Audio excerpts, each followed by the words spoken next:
Se ve perfecto. Muy bien. Entonces, bueno, de nuevo, muchas gracias por la invitación para compartir con ustedes en esta semana de la agrimensura. Y bueno, en esta oportunidad voy a estar presentando la agrimensura en la detección de los efectos producidos por el cambio climático. Puntualmente vamos a hablar sobre el caso de los campos de hielo patagónicos. Primero vamos a comenzar, bueno, haciendo una breve introducción muy básica y fundamental a cambio climático. Vamos a conversar también sobre cambio global, que está asociado a cambio climático. Es un poquitito diferente la forma en la que lo definimos. De ahí vamos a pasar a hablar sobre el Niño Oscilación del Sur, que es un fenómeno natural en el cual nos vamos a estar concentrando durante esta charla. Y a partir de ahí vamos a ver y a discutir algunas series de tiempo GNSS o GPS sobre rebote elástico de la corteza terrestre. También vamos a hablar sobre rebote isostático, que tal vez es una palabra un poco más conocida, el tema de rebote isostático, pero además de rebote isostático vamos a concentrarnos en rebote elástico, para de ahí pasar a conversar y a ver puntualmente los efectos del Niño de 2015 y 2016 en los campos de hielo patagónicos. Ese fenómeno, ese evento del Niño de 2015 y 2016 fue particularmente fuerte, así que bueno, vamos a ver cómo influyó ese fenómeno en los campos de hielo, y las consecuencias directas e indirectas de dicho fenómeno, para luego después sacar algunas conclusiones. Así que, bueno, comenzando un poco con la definición. Sé que, bueno, en la audiencia tenemos seguramente meteorólogos y personas más especialistas en el tema, pero vamos a introducir muy rápidamente cambio climático y cambio global. Las consecuencias del cambio climático dan simplemente al clima, como ya se estuvo discutiendo. Hay digamos, mucho más allá simplemente del clima. Cambio climático ejerce presión sobre todos los sistemas globales y también locales, incluyendo infraestructura, economía, la sociedad en general. Así que es mayormente por esto que algunos autores no hablan de cambio climático directamente. O sea, cambio climático es donde vemos reflejado lo que sucede a nivel clima, pero más correctamente se habla de cambio global, debido a que, bueno, el cambio en el clima produce un impacto en todas estas partes o todos estos sistemas. Seguramente, bueno, en este gráfico vemos los cambios de temperatura de los últimos 170 años, donde podemos ver que sin duda ha habido un aumento gradual de la temperatura media en función del año. Así que, bueno, puntualmente vamos a estar viendo cómo afectó esos cambios en una parte muy específica de la geodinámica, donde los agrimensores tenemos la capacidad de poder observar y cuantificar esos cambios. En particular, como mencioné al principio, vamos a estar hablando sobre el Niño Oscilación del Sur, o ENSO por las siglas en inglés, el Niño Southern Oscillation. Es uno de los fenómenos climáticos naturales más importantes en la Tierra. No es el único, hay otros también fenómenos parecidos, parecidos en su estructura, y tiene la capacidad de cambiar la circulación atmosférica global, que a su vez influye en la temperatura y la precipitación de todo el mundo. A ENSO, el Niño Oscilación del Sur, no es simplemente un suceso, sino que se denomina, o mejor dicho, lo denominamos un cuasiciclo. Es decir, tiene tres fases de alguna forma: el Niño, que es la fase positiva, una fase neutral, y la Niña, que es una fase negativa. Y ahora vamos a ver a qué nos referimos cuando hablamos de digamos, el niño con su fase positiva y a la niña con su fase negativa. Y hablamos de cuasiciclo porque a pesar de que tiene un periodo aproximado de 4 años, este periodo no es exacto, o sea, no se cumple los 4 años a rajatabla, sino que hay variaciones, por lo tanto, bueno, se lo denomina un cuasiciclo climático. El niño, como dije recién, es la fase cálida de ENSO, y genera aumento en las temperaturas de la superficie del océano y un incremento en las precipitaciones en el centro y este del Océano Pacífico tropical. Generalmente estos fenómenos, que son muy complejos, se cuantifican en base a ver anomalías de temperatura del océano. Por ejemplo, en este caso, en el gráfico mostramos el índice 3.4 del Niño, en el cual se ven las distintas anomalías que generan la fase positiva y la fase negativa, o sea, el niño y la niña, en donde vemos que, bueno, esto es simplemente un gráfico que empieza en 2010, pero hay registros que van mucho más atrás. Vemos zonas donde hay anomalías negativas de temperatura, es decir, la temperatura es más baja que la media, y hay zonas en las que se ven anomalías positivas, donde la temperatura es más alta que las temperaturas medias. Acá, en este gráfico en particular, se ve que durante el Niño, que ocurrió entre 2015 y principios de 2016, fue particularmente fuerte. Fue uno de los eventos del Niño más fuertes de los últimos 20 años. Así que, bueno, en particular, este evento generó ciertas modificaciones y ciertos cambios que pueden ser observados desde la geodesia, como vamos a ver. Pero ¿cuáles son los efectos de ENSO en el contexto del cambio climático? Bueno, se proyecta que las respuestas de lluvia de El Niño Oscilación del Sur en el Pacífico ecuatorial se van a intensificar y se van a desplazar hacia el este. Y también se prevé que la variabilidad de temperatura de la superficie del mar y los eventos extremos, densos, lluvias, inundaciones, huracanes, todo lo que viene asociado, o sea que es digamos, está influido por los efectos del Niño, aumenten con el calentamiento debido al efecto invernadero. Es importante destacar que estos son, digamos, esto es una pauta general, que a pesar de que nosotros hablamos, bueno, intensificación de lluvias, aumento de temperatura, cada región en la que podemos tener observaciones se va a comportar de una forma que puede ser un poco distinta. Lo que quiero decir es que las precipitaciones, si aumentan en un lugar, no significan que aumenten en todas las regiones que se ven afectadas. Tal vez aumenten en un lugar y se disminuyan en otra, como vamos a ver en el caso puntual de los campos de hielo en Patagonia. Pero bueno, son bien conocidas en el contexto de este cambio climático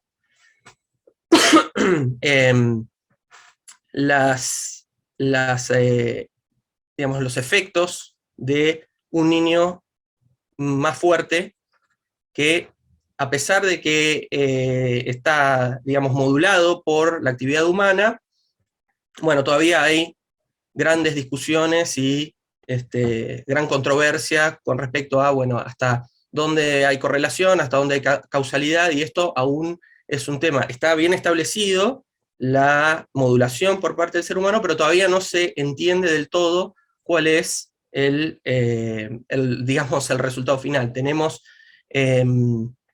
y digamos, con esto no estoy implicando de que hay discusiones sobre cambio climático, no ese es el punto, sino los efectos y los fenómenos puntuales que se producen en cada región, en algunos lugares aún no son del todo conocidos, como ahora vamos a ver en los campos de hielo patagónicos.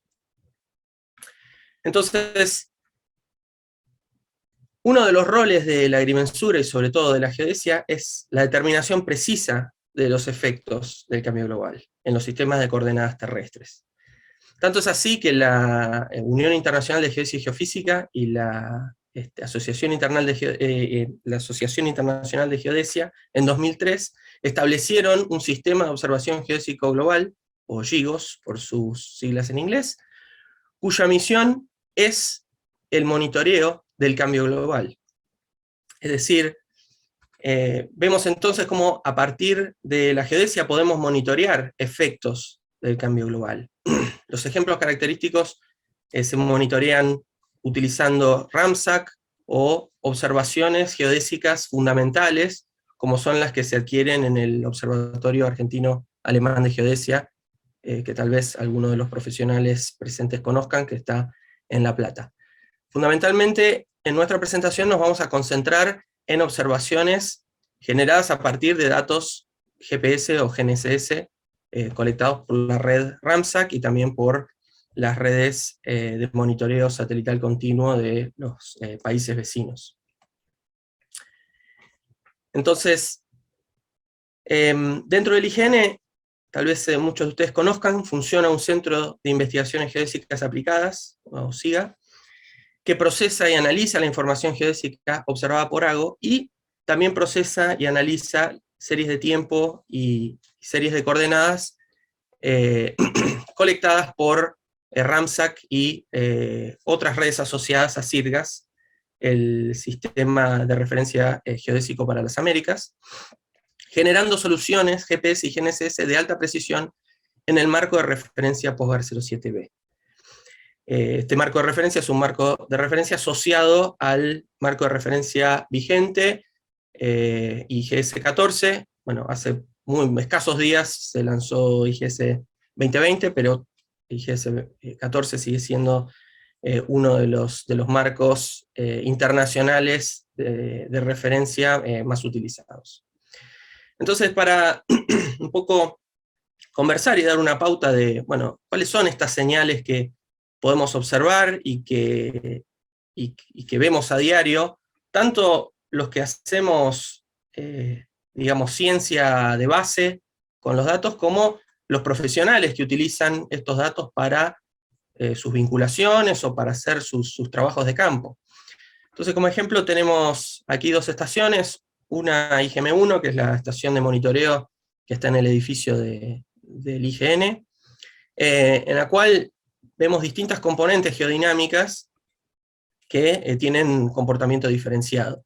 Como para hacer un breve repaso, para aquellos que no están tan familiarizados con esto, vemos en principio una componente constante, lineal, a la que está asociada al desplazamiento tectónico de la estación, es decir, todas las estaciones se encuentran ubicadas sobre alguna placa tectónica que puede estar moviéndose con o sin deformación, y esto se manifiesta como una velocidad constante que vemos en las estaciones.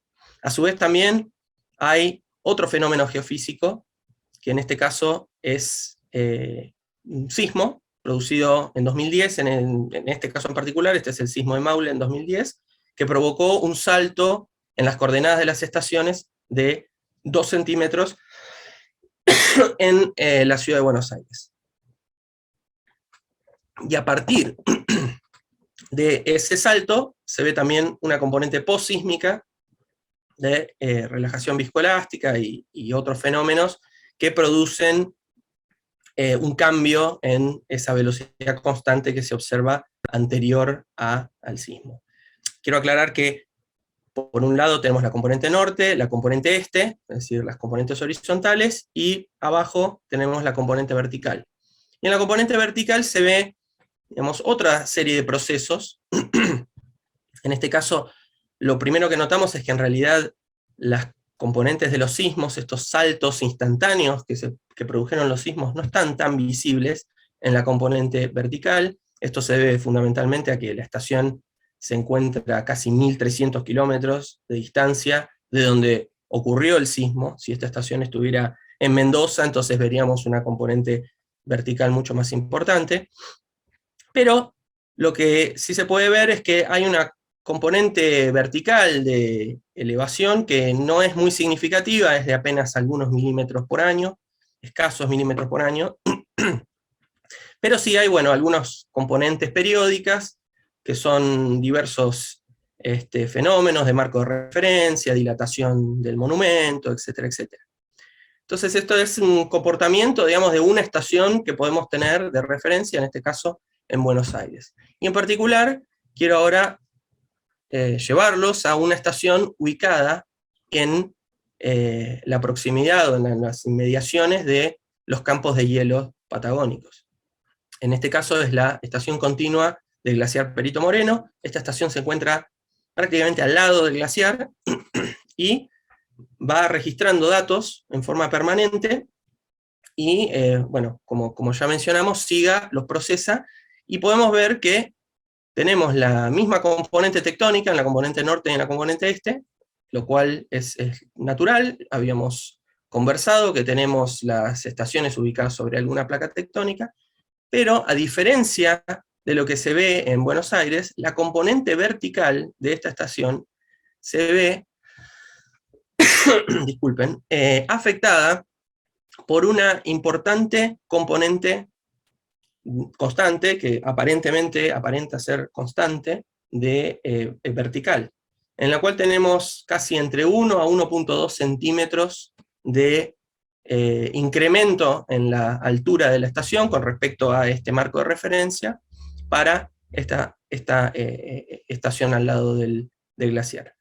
Y esta diferencia se debe obviamente a la ubicación de la estación, o sea, no hay ningún efecto geodinámico que esté alterando, o hay algunos efectos geodinámicos, pero no tan importantes, que están afectando a las estaciones que están alejadas de donde se encuentran los campos de hielo, pero las estaciones que están en las inmediaciones de los campos de hielo ven esta componente.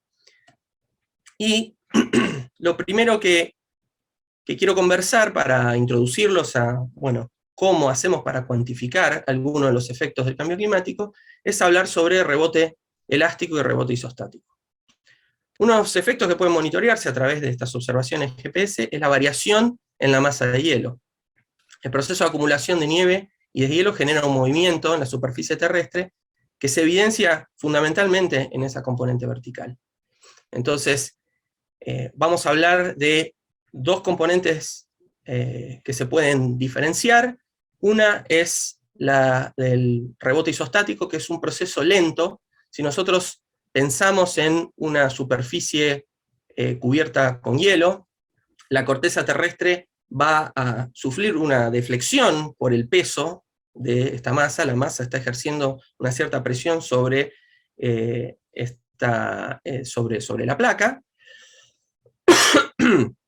y con el pasar del tiempo, o sea, ese hielo en algún momento se acumuló, con el pasar de muchos años, estamos hablando de decenas de miles, se produce un fenómeno de flujo viscoso que da lugar a un hundimiento, no solamente una flexión de la corteza, sino también a una flexión y un retiro, digamos, de material debajo de la corteza en el manto terrestre.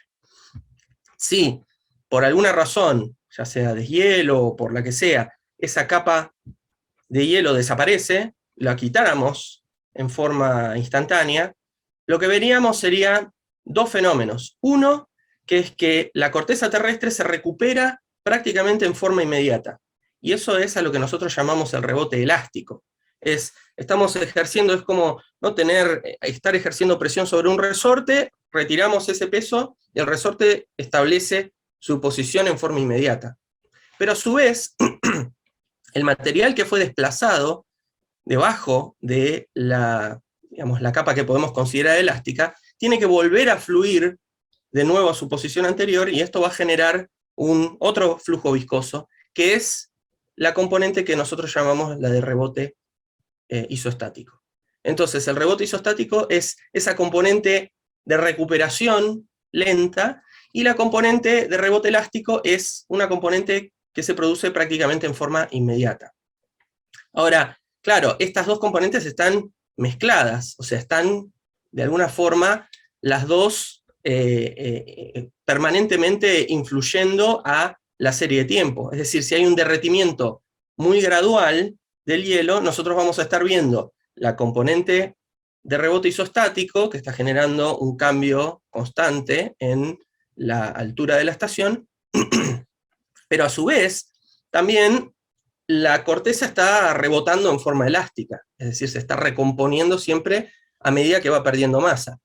Por ahí es más fácil de entender si por un momento nos olvidamos de la componente constante de pérdida de hielo, ¿no? Y si nosotros estimamos cuál es, utilizando estas series de tiempo, estimamos cuál es esta velocidad y esta componente vertical de pérdida constante de masa y también generada por el rebote isostático, podemos ver cambios en el comportamiento de la serie de tiempo. Es decir, removemos esa componente isostática y la componente de hielo permanente, elástica, y nos van a quedar residuos de la serie de tiempo, donde podemos ver, para dos estaciones, Puma y la del glaciar,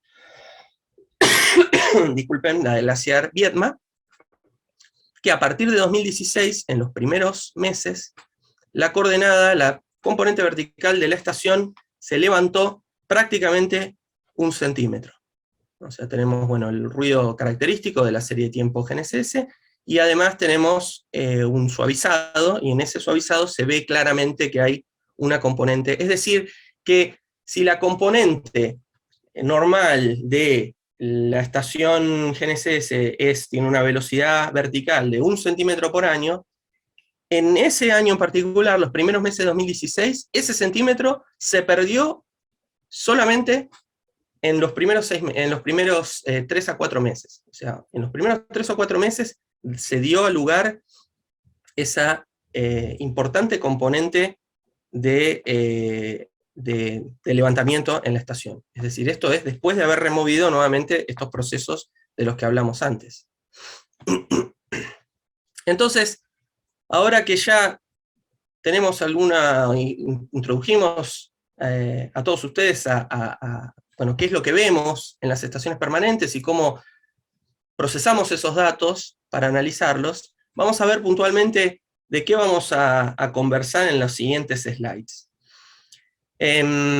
Los campos de hielo patagónicos están básicamente divididos en un campo de hielo patagónico norte, que tiene unos 4.000 kilómetros cuadrados, y un campo de hielo patagónico sur, con una superficie aproximada de 2.500 kilómetros cuadrados. En esta región contamos actualmente con 7 estaciones permanentes, hay una octava que fue instalada no hace mucho tiempo atrás, pero que no tiene datos suficientes como para un análisis. Sin embargo, en estas 7 estaciones permanentes, más datos satelitales, es posible estimar, en base a ese salto que se ve en 2016, cuánta masa de hielo perdieron estos campos de hielo debido a, bueno, los efectos de El Niño. Y cuando anteriormente yo hablé, bueno, no en todos los lugares los efectos del Niño son los mismos, hay que destacar que las observaciones meteorológicas indican que en esta región en particular, el Niño de 2015-2016, el Niño en general, genera una componente, una fluctuación positiva en la temperatura, pero una fluctuación negativa en las precipitaciones. Entonces, por lo tanto, por un lado estamos como calentando más el sistema, y a su vez no estamos introduciendo más nieve, que es justamente a través de las precipitaciones que se acumula el hielo en los campos de hielo patagónicos. O sea, es a través de esa nieve que se va produciendo acumulación. Así que, bueno, este efecto del Niño es de alguna forma doblemente nocivo para lo que estamos por ver. Entonces, para rebobinar un poco, tenemos las estaciones permanentes monitoreando, y tenemos el desplazamiento vertical, donde de nuevo están esas dos componentes visibles, ¿no? Sobre la columna izquierda vemos el rebote isostático y la pérdida de hielo permanente, es decir, esas dos conjuntas, esas dos mezcladas de alguna forma. Ahora, si removemos esa componente digamos, promedio, o sea, tomamos los datos anteriores a 2016 y removemos eso de las estaciones, entonces el proceso de rebote elástico representa una pérdida instantánea que no se condice con la pérdida estándar o promedio que se registró durante aproximadamente 6 o 7 años de observaciones permanentes en la región. Entonces, utilizando esos datos, esas series de tiempo, y una combinación de datos satelitales, es posible estimar cuáles son los cambios de masa producidos. Tomando imágenes satelitales, imágenes también de radar, se puede deducir cuál es el cambio observable en la altura del hielo, en ambos campos de hielo, que está representada aquí como un cambio, ¿no?, en la superficie que es observable de los glaciares. Vemos un cambio negativo, o sea, se reduce esa altura, eso refleja pérdida de masa. Y a su vez, dividiendo el campo, discretizándolo, utilizando alguna figura geométrica, en este caso fueron discos, y asignándole a cada disco una densidad distinta, porque bueno, no todo el hielo es igual en los campos. En algunas regiones hay hielo meteórico, en otros lugares hay hielo intermedio, hay hielo también, o nieve de alta altura, y cada uno tiene una densidad distinta. Esa información de densidad más el cambio en altura que observamos con las imágenes satelitales, más los datos de las estaciones GPS que nos dan cuánto fue el levantamiento que sintieron de alguna forma las estaciones permanentes, podemos deducir lo que nosotros llamamos el balance de masa. Y el balance de masa nos da, bueno, cuánto hielo se perdió durante este evento en particular. Y resulta que durante los primeros 6 meses de 2016 se perdieron 40 gigatoneladas de hielo. Y como para ponerlo en números más concretos, porque la verdad que 40 gigatoneladas es un poco difícil de imaginar, esto equivaldría a 70.000 estadios monumentales, con perdón de los hinchas de Boca. O sea, sería como si agarráramos y llenáramos 70.000 monumentales todos de hielo, llenos de hielo. Esa es la masa de hielo equivalente que se perdió solamente durante esos primeros 6 meses en 2016. Cabe destacar que esto es solamente esa pérdida instantánea. Los campos de hielo, además, sufren una pérdida anual estándar de 28 gigatoneladas. Es decir, todos los años, los campos de hielo, para hacer números redondos, pierden 30 gigatoneladas. Ese año perdieron los 30 gigatoneladas que generalmente pierden, más 40 gigatoneladas adicionales debido a el Niño particularmente extremo de esos años.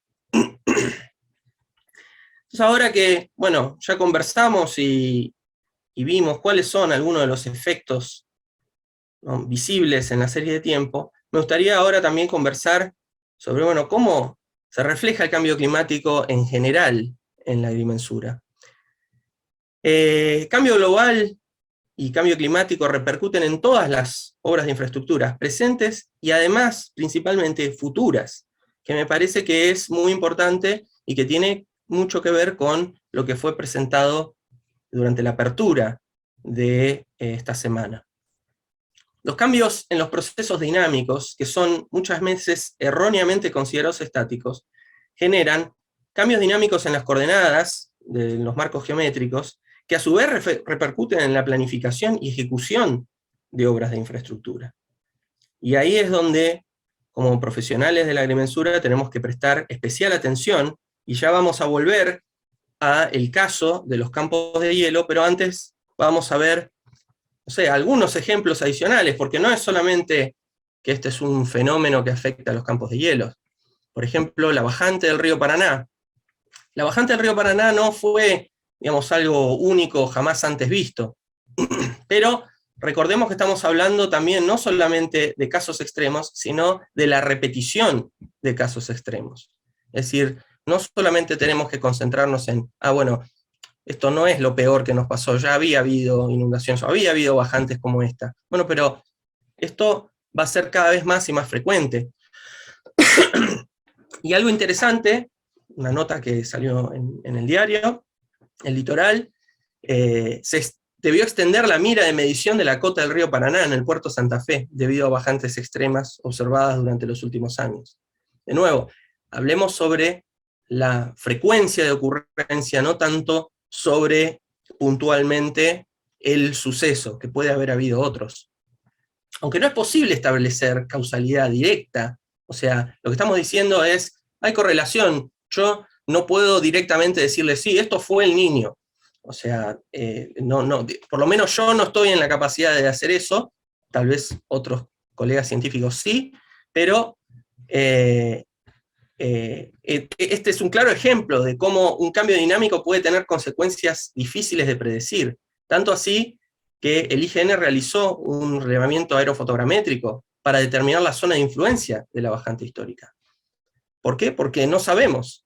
O sea, estas son cosas que van ocurriendo y que no condicen con las condiciones normales a las cuales estamos, entre comillas, acostumbrados, o dentro del rango en el que estamos habituados a operar.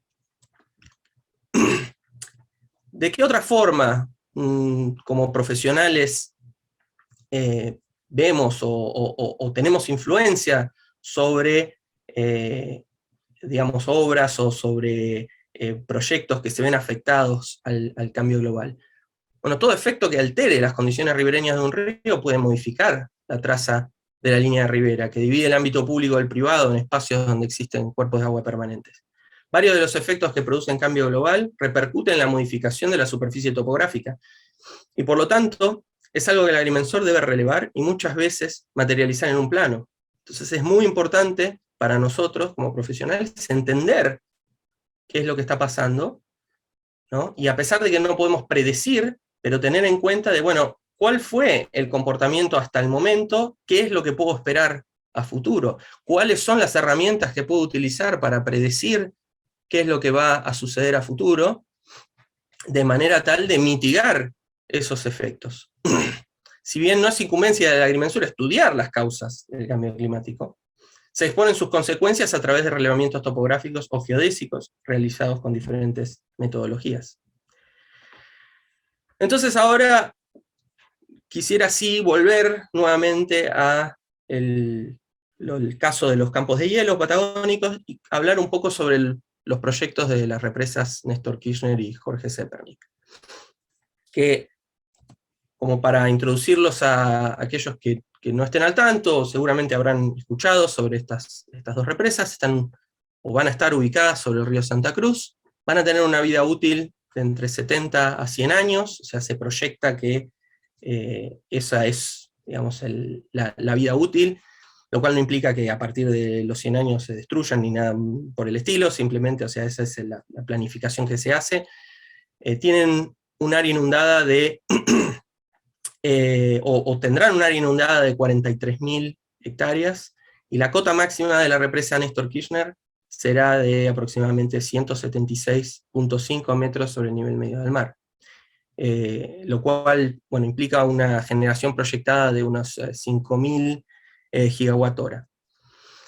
Estas proyecciones han sido realizadas sin tener en cuenta los efectos del cambio global, o por lo menos desde el conocimiento que nosotros tenemos y desde, digamos, la preocupación de colegas asociados con glaciología y con la dinámica patagónica, estos proyectos no han tenido en cuenta estos efectos. Y en realidad simplemente no por una cuestión, digamos, es una cuestión de desconocimiento. O sea, nosotros no sabemos actualmente cuáles son las consecuencias a futuro y cuáles son todos los efectos que se van a producir debido a el incremento de las temperaturas globales y el efecto del cambio climático y del cambio global.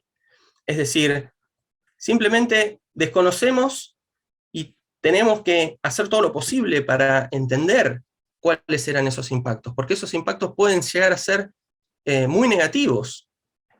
Para ejemplificar, para poner, ¿no?, sobre la mesa uno de los temas que más preocupan, el embalse Néstor Kirchner tiene una cota a nivel proyectado de 176.5 metros. El lago argentino está simplemente con una cota que es apenas unas decenas de metros por arriba.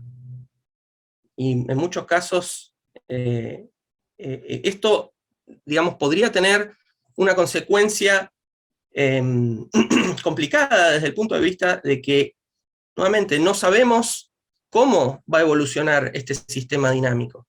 Estamos viendo que los datos GNSS reflejan un cierto comportamiento de la corteza, y también estamos viendo que la dinámica de los hielos y el derretimiento y el caudal de agua van cambiando. Es decir, lo que estamos queriendo decir es: los campos de hielo patagónico han demostrado susceptibilidad a los efectos del Niño, cosa que en realidad hasta el momento tampoco sabíamos, no teníamos a ciencia cierta conocimiento de cuál era el impacto de los efectos del Niño. Todos estos resultados que yo les acabo de mostrar están pendientes de ser publicados en Scientific Reports, y ha habido otros estudios también utilizando GRACE, otras técnicas de observación satelital, y ha sido muy difícil cuantificar realmente cuál es la pérdida de masa y la susceptibilidad de los campos de hielo a los efectos del Niño. Pero si nos imaginamos y pensamos en impactos en los niveles hidrológicos, que a su vez impactan en caudales adicionales o no, que desaguan en el río Santa Cruz, ¿cómo impacta esto en las cotas calculadas? ¿Cómo impacta en la potencia estimada para las represas? Y luego hablemos sobre impactos geodinámicos, debido al rebote elástico y rebote isostático. Ustedes piensen que la elevación de la corteza actual, debido al rebote isostático y a la componente de rebote elástico, está en razón entre 1 y 2 centímetros por año, lo cual implica que todas esas alturas de esa región que estamos conversando van a cambiar entre 1 y 2 metros en los próximos 100 años. Entonces sabemos cuál es el impacto que tendrá eso sobre obras de aquí o sea, obras que están perfectamente dentro del rango de su vida útil en los próximos 100 años. Entonces esa es, digamos, el foco, y cómo destaca la importancia de tener esta información y de también llevarla a la mesa al momento de evaluar el impacto que tendrán estas obras. Un cambio en el nivel del lago argentino podría tener serias consecuencias, no solamente para habitantes del Calafate, ¿no?, que obviamente está a orillas del lago, pero también para la dinámica del glaciar Perito Moreno y el glaciar Uppsala, todos los glaciares que terminan en el lago argentino. Como ustedes saben, es, bueno, un espectáculo, para los que hayan tenido la suerte y la oportunidad de verlo, monumental, el derrumbe del puente de hielo, y cómo se eleva la cota del brazo rico, y el desagüe que se produce. Bueno, cambio significativo en la dinámica del lago, tanto sea por fenómenos naturales como fenómenos naturales interactuando con obras de infraestructura hechas río abajo. Podrían tener serias consecuencias y serios impactos, no solamente para los habitantes, sino también para el entorno natural. Y una cosa que quiero destacar es que esto no es la primera vez que sucede, o sea, no quiero decir que sucedió nada todavía, pero no sería la primera vez que sucede, ¿no? Muchos de ustedes deben estar familiarizados con Villa Lago de Pecuén y lo que ocurrió con las encadenadas, ¿no es cierto? Entonces, esto, a pesar de que no podemos hablar de un fenómeno de intensificación ni nada por el estilo, para el caso puntual del lago de Pecuén, pero sí podemos hablar en el caso donde, bueno, algo ocurrió con la obra de infraestructura que generó un desastre que, bueno, provocó lo que ya todo el mundo conoce con la villa de Pecuén. Laguna de la Picasa tal vez sea otro ejemplo un poco diferente, porque en ese caso no hay una obra de infraestructura, pero sí hay un esfuerzo para siempre estar retirando el agua. De nuevo, yo no soy un especialista en ninguno de estos dos casos, pero los traigo como, digamos, recordatorio de qué es lo que pasa, de cuáles son las consecuencias de, bueno, de obras de infraestructura y de posibles cambios en los patrones climáticos para un lado y para el otro, ¿no? O sea, como por el lado de la sequía o exceso de agua, como también hacia el otro lado. Así que como conclusiones, los efectos del cambio climático no se limitan únicamente a los cambios en los niveles medios del mar.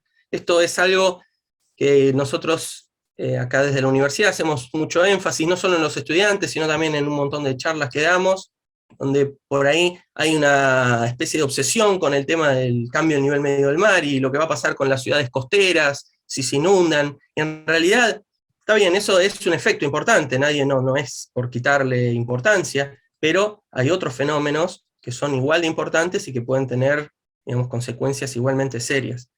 Los agrimensores tienen competencia profesional en la determinación de las zonas vulnerables de cambio climático, y la geodesia es una herramienta fundamental para el estudio y la proyección de los impactos del cambio climático. Entender las consecuencias del cambio climático que producen en la superficie topográfica permite a los profesionales de la agrimensura asesorar en la planificación de obras de ingeniería, así como también en la planificación territorial. Así que bueno, muchísimas gracias por su atención y creo que tenemos un tiempo abierto a preguntas. Efectivamente, doctor, muchas gracias por tu exposición. Han llegado algunas consultas por aquí, vemos aplausos y felicitaciones que recibimos también a través del chat. Te transmito algunas de las que fueron llegando, quizás vinculadas a una primera parte de tu exposición. Una de ellas nos refería a lo siguiente: ¿cuál es el tiempo de recomposición de la corteza terrestre que mencionaste al inicio? Bueno, es una muy buena pregunta. La realidad es que no lo sabemos. O sea, digamos, esa es la respuesta más sincera. Nosotros sabemos que estos efectos que estamos viendo son de la última, digamos, de la última era glaciar. Aproximadamente los derretimientos mayores se produjeron hace unos 10.000 años atrás. Desde ese entonces vemos, bueno, en la modernidad vemos estos efectos de viscoelásticos. Permanentemente estamos intentando hacer esfuerzos para deducir cuáles son los parámetros de viscoelasticidad que gobiernan este proceso, pero bueno, no es, digamos, sencillo. Son muchas técnicas que hay que aplicar todas juntas, no solamente geodesia, hay también sismología involucrada para intentar deducir tomográficamente cuál es, digamos, lo que nosotros llamamos la escala de tiempo de este fenómeno viscoelástico. Así que seguramente este fenómeno no está por terminar, digamos, esto va a seguir por muchísimas decenas de miles de años más, posiblemente. O sea, no lo sabemos, la verdad.